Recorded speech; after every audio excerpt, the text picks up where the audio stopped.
Olá amigos, aqui é aquele cara e hoje a gente vai conversar um pouquinho sobre Tate no Yusha ou The Rising of Shield Hero, um anime que, olha, vocês veem, eu não tenho roteiro, não tenho nada, eu trouxe aqui pro Ano Anime, ou aquele anime, o bloco aqui de animes do canal. Eu queria gravar um vídeo sem roteiro nem nada, sem muito preparo, porque é mais uma errata sobre uma coisa que nem precisava ser uma errata no geral. Porque basicamente, pra quem me segue no Twitter, arroba aquele cara YT, eu vou deixar aqui anotado no fundo da tela, tá aqui na parte de baixo, vou deixar na descrição também. É engraçado que eu vou motivar vocês a me seguirem mostrando uma vez em que eu tava muito errado. Porque quem conversa comigo por lá já deve ter visto que eu não sou muito fã do gênero Isekai. Esse lance de você ser um otaku normal e você é transportado para uma outra realidade, onde você vai ter talvez um harém, talvez não, mas necessariamente você vai virar um herói de lá, vai ter poderes, vai estar num mundo medieval com armas e não sei o que. Eu não consigo gostar muito de Isekai no geral, ou não conseguia, pelo menos, dando spoiler de pra onde esse vídeo vai andar. Tanto que o meu Isekai favorito ainda é Konosuba, porque ele é mais uma comédia e mais uma crítica, uma desconstrução ao Isekai do que qualquer outra coisa. Então Konosuba me divertia bastante. E o que aconteceu? Eu sou muito fã do canal VideoQuest, vou botar até uma foto aqui, adoro. Pra mim o Kitsune é a pessoa que mais entende de animes no Brasil. Acho que é o melhor canal de animes, já faço aqui o merchan direto. Ao invés de me ouvir falar, ou pelo menos você pode, se você tiver escolher entre um e outro, ao invés de me ouvir, vai assinar o canal do VideoQuest, que é muito bom. Mas basicamente eu tava vendo as recomendações de início de temporada, as primeiras impressões de tudo. E não só nele, mas outros canais que eu assino também, eu vi o pessoal tava falando bastante do Rising of Shield Hero. E não necessariamente falando bem, na verdade teve várias problematizações sobre ele. Logo no primeiro episódio, aliás, vai ter um pouco de spoilers nesse vídeo. Eu acho que eu vou. Eu ponho uma anotação aqui embaixo também, quando estiver dando algum spoiler, mas acho que se você clicou num vídeo que é para discutir sobre isso, você já deve imaginar que iria para esse lado, mas de todo modo, quando eu estiver falando de coisas mais pertinentes a pontos específicos da trama, eu ponho um aviso aqui para você não tomar um spoiler sem querer. Mas o lance é que antes mesmo de começar a ver o Rise of the Shield Hero, eu tava com um pré-julgamento muito ruim dele, porque os pontos, e são pontos interessantes, são pontos legítimos e válidos que o Kitsune levantou no vídeo dele. Ele foi acompanhando semana a semana até dropar, pelo menos, e ao invés de ver o anime, eu tava vendo as impressões dele e tava me divertindo até com isso. Pra mim tava me bastando. Mas basicamente ele e mais um pessoal reclamaram, e agora já vai o primeiro spoiler, que logo no primeiro episódio acontece uma coisa que nesse mundo de hoje em dia, que você tem o movimento Me Too e tem toda essa luta por igualdade de gênero e impedir de você descredibilizar as vítimas, é uma coisa que acontece muito hoje em dia, isso é um problema social real aqui no Ocidente, pelo menos.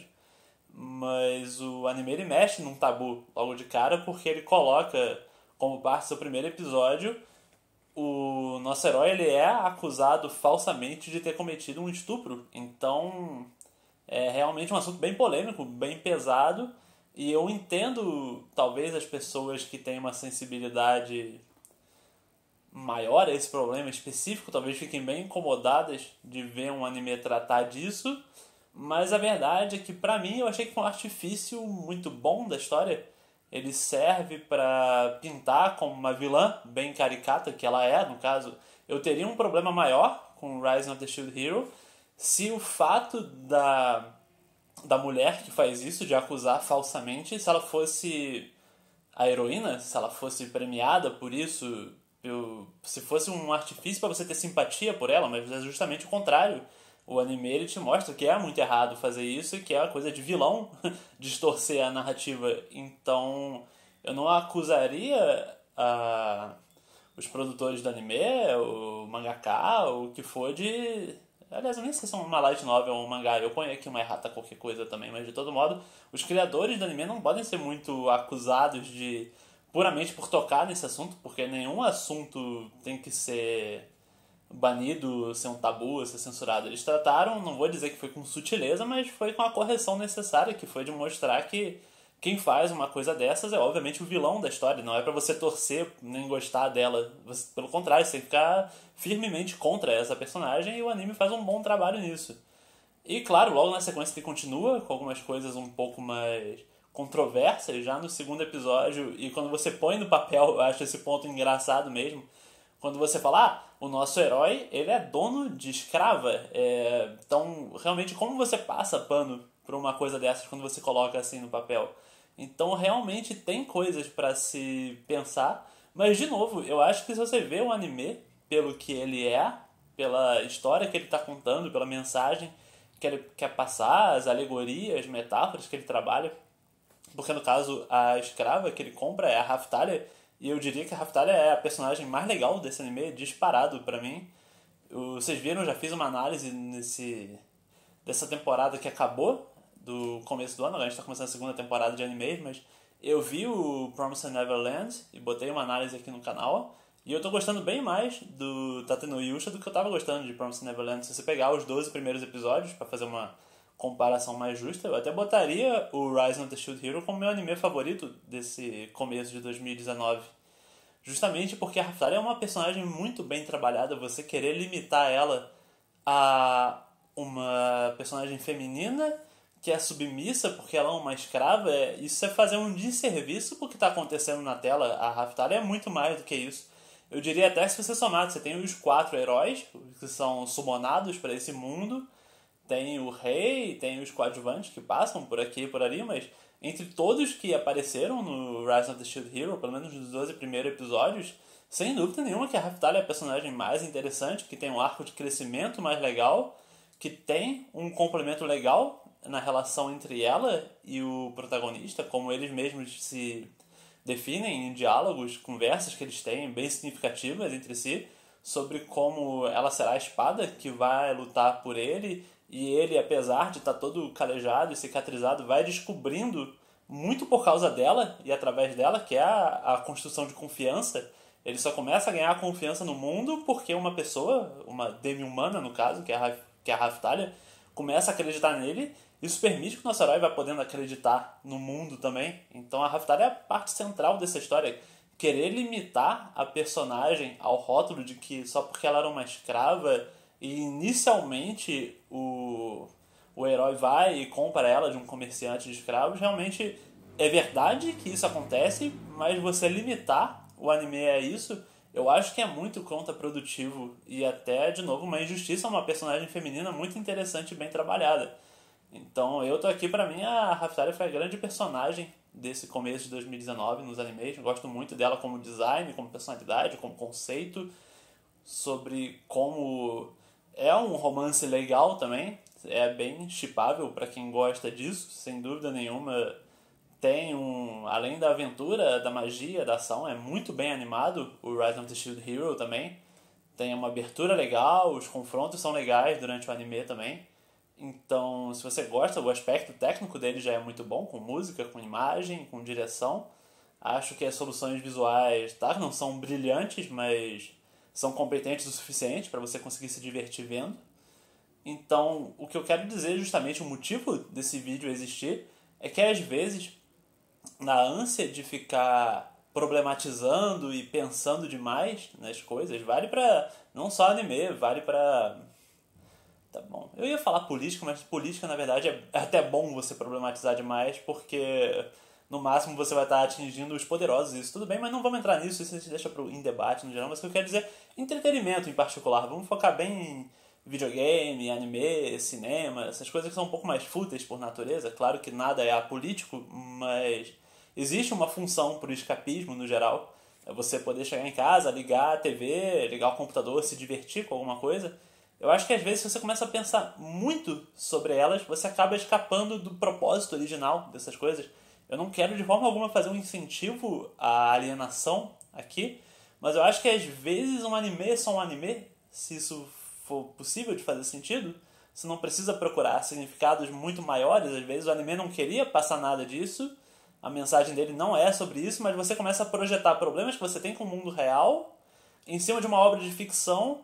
Isso extrapola o significado original que ela queria ter. Claro que as obras são contextualizadas, estão dentro do tempo delas, refletem problemas do tempo delas, mas às vezes se você ficar muito... Você vê, existem, por exemplo, comédias bobinhas, obras de ação mais rasas, vamos dizer...